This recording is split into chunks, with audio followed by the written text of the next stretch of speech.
வாழ்க வையகம், வாழ்க வையகம், வாழ்க வளமுடன். வாழ்க வளமுடன்.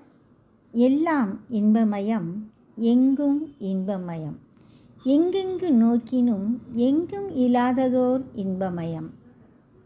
என் உள்ளும் புறமும் இன்பமயம், பேரின்பமயம். வங்கக்கடல் கடைந்த மாதவனை, கேசவனை கோதை ஆண்டாள் சொன்ன சங்கத்தமிழ் மாலை 30 தப்பாமல் பாடி வேண்டினால் செல்வத் திருமாலின் திருவருள் எங்கும் பெற்று இன்புறுவார் எம்பாவாய் என்கிறது திருப்பாவை. எல்லா உயிர்க்கும் தோற்றமாம் ஆதியின் பொற்பாதம் பணிந்திடில் எங்கும் இல்லாததோர் இன்பம் நம்பாலதாகும் என்கிறார் மாணிக்கவாசகர் தம் திருவெம்பாவையில்.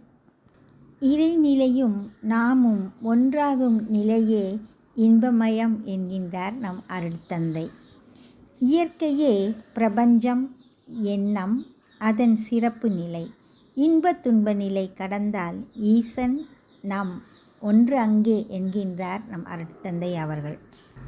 விரிந்த அறிவே விளைக்கும் இன்பம் என்ற மாக்கோலமாய் விளைந்த மதிவிருந்து பாடலில் எது இன்பம் தரும், எப்போதெல்லாம் இன்பமயம் ஆகும், எப்போது எல்லாம் இன்பமயம் ஆகும் என்று தெளிவாக விளக்கியுள்ளார். பக்தி மார்க்கத்தில் இறைவன் திருவடி நினைந்து மகிழ்தல் இன்பமயம். ஞான மார்க்கத்தில் அறிவே தெய்வம் என்பதை உணர்ந்த நிலையில் எங்கும் இல்லாததோர் இன்பம் எப்படி பெறலாம்? சிந்திப்போமா அன்பர்களே? இயற்கை, சமுதாயம், சூழ்நிலை, தேவை, பழக்கம், 5 கோணத்தில் இயங்குகின்றான் மனிதன். இயற்கை சமுதாயம் 2ஐ உணர்ந்தும் மதித்தும் எஞ்சிய 3ஐ சீராய் இணைந்து ஆற்ற இன்பமயம் என்று நம் சிந்தையை நெறிப்படுத்துகின்றார் நமது அன்பு ஆசான். இயற்கை, நேச்சர் ஆஃப் லா அறிந்து சமுதாயத்தினரிடம் ஒத்தும் உதவியும் வாழ்ந்தால் என்றும் எங்கும் இன்பமயமே. எண்ணம், சொல், செயலில் எழும் விளைவை அறிந்து ஒழுக்கமாய் வாழ்ந்திடில் என்றும் எங்கும் இன்பமயமே. கண்ணும் ஒளியும் காண்பவனும் ஒன்றே என்பது போல எண்ணம், இயற்கை, ஈசன் எனும் 3ம் ஒன்றே என்ற சத் சித் அனந்த தத்துவம் உணர்ந்தால் எங்கும் இன்பமயமே. எங்கும் இல்லாத ஓர் இன்பம், பேரின்பம் தவநிலையில் இறைநிலையை உணர்தல்தானே. இன்ப ஊற்று என நிறைந்த எம் இறைவா என்று சிந்திக்கும் போதினிலே ஏற்படும் ஓர் இன்பம், அதை எவ்வாறு சொல்லுவேன்? அது சரிங்க, முதல்ல எது இன்பம்னு சொல்லுங்க. இன்பம் என்றால் என்பதற்கு நம்ம அருட்தந்தை அவங்க அளிக்கும் விளக்கத்தை சொல்லுங்க அப்படின்னு கேட்குறீங்களா?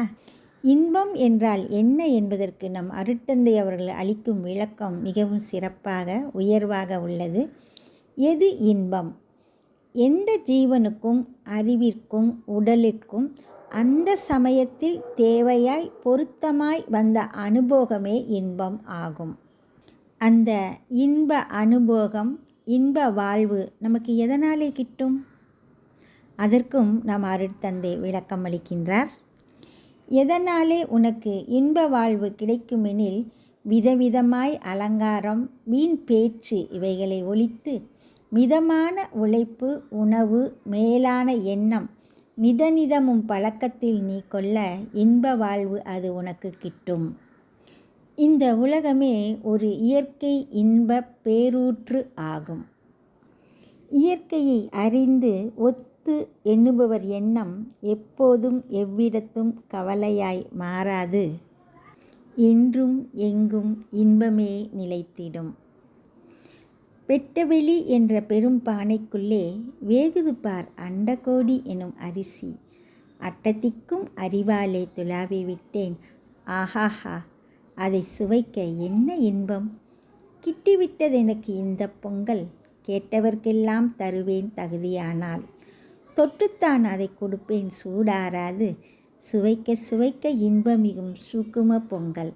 ஆம், மாக்கோலமாய் விளைந்த மதிவிருந்து தொகுப்பில் நம் அருட்தந்தை அளித்துள்ள கவிதை பொங்கல் அனைத்தும் சுவைக்க சுவைக்க என்ன இன்பம்!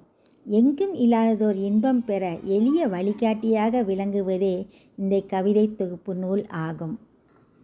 அன்போடு மக்களின் அறிவை பெருக்கி துன்பம் போக்கி தூய உணவோடு இன்பம் துய்க்க ஏற்ற சிறந்த நன்மொழி தொகுப்பே நல்ல நூல் ஆகும். இது நல்ல நூலுக்குரிய இலக்கணம் என்று நமது அருட்தந்தை விளக்கியுள்ளார்.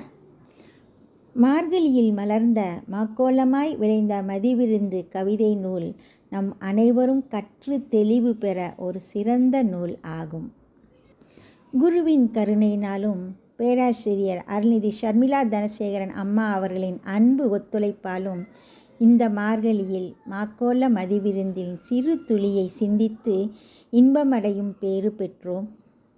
எங்கும் இல்லாததோர் இன்பம் அடைந்தோம். இறையருளுக்கும் குருவருளுக்கும் நன்றி. வாழ்க வளமுடன். வாழ்க வளமுடன். ஸ்கை வேதாத்திரியம் அமுதம் சேனலுக்கு இதுவரைக்கும் சப்ஸ்கிரைப் பண்ணின அனைத்து அன்பர்களுக்கும் மிக்க நன்றி. வாழ்க வளமுடன். அனைவரும் வேதாத்திரிய தத்துவங்களை உலகறிய செய்வோம்.